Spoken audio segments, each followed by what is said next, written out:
صوبائی وزیر بلدیات عنایت اللہ خان نے پشاور پریس کلب میں پریس کانفرنس سے خطاب کرتے ہوئے کہا جو بجٹ پیش ہوا ہے 2017-18 کا بجٹ پیش ہوا ہے اس میں لوکل گورنمنٹ کے ریلیٹڈ پروجیکٹس اور 4 سال کے دوران ہم نے اس صوبے کے اندر جو کچھ کیا ہے اس کا ایک خلاصہ آپ کے سامنے پیش کروں اور آپ کو لوکل گورنمنٹ کی پرفارمنس اور کارکردگی سے آگاہ رکھوں تاکہ آپ کے وساطت سے اور ذریعے سے ہم عوام تک پہنچ سکیں اور عوام کے ساتھ ہمارا ٹرسٹ اور اعتماد کا جو رشتہ ہے وہ کنٹینیو رہے۔ آپ کو پتہ ہے ہم نے 2013 میں 14 جون 2013 کو ہم نے حلف صوبائی وزیر بلدیات کا کہنا تھا نظام قائم کریں گے۔ ہم الحمدللہ اللہ کا شکر ادا کرتے ہیں کہ وہ مؤثر بلدیاتی نظام قائم کر چکے ہیں۔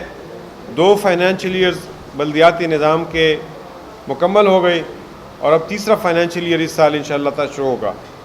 میں ایک موٹا فگر آپ کے ساتھ شیئر کرنا چاہتا ہوں، بڑا فگر آپ اس کو نوٹ کر لیں کہ 2001 سے 2013 تک جبکہ ہمارا جو نیا بلدیاتی نظام ہے وہ متعارف نہیں ہوا تھا، تو ان 12 برسوں کے اندر صوبے سے بلدیات کے پی ایف سی کی مد میں 14 ارب روپے منتقل ہوئے ہیں۔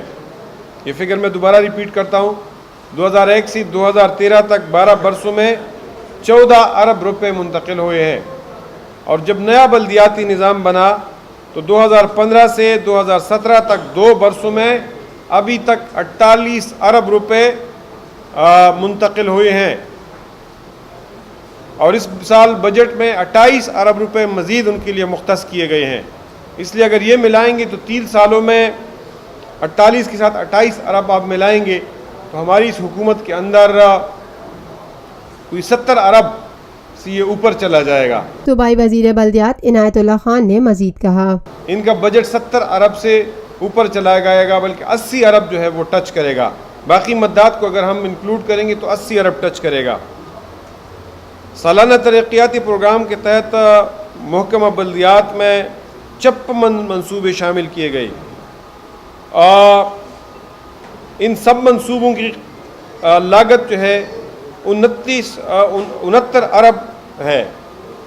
ان میں 41 جاری منصوبوں کے لیے 7 بلین روپے مختص کیے گئے ہیں، یعنی یہ پچھلے حکومت دور سے جو ہمارے سارے منصوبے چل رہے ہیں وہ 69 بلین کے ہیں۔ ان میں 41 بلین جو ہے وہ جاری 41 منصوبے کے لیے 7 ارب روپے جاری کیے گئے ہیں، 15 نئی منصوبوں کے لیے 41 کروڑ روپے۔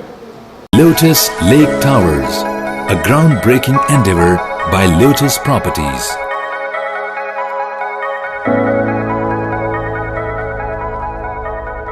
ملکی، بین الاقوامی، سماجی، سیاسی، تجارتی، ثقافتی، تفریحی، معلوماتی اور کھیلوں سے جڑی ہر چھوٹی بڑی خبر کا مرکز TNN TV۔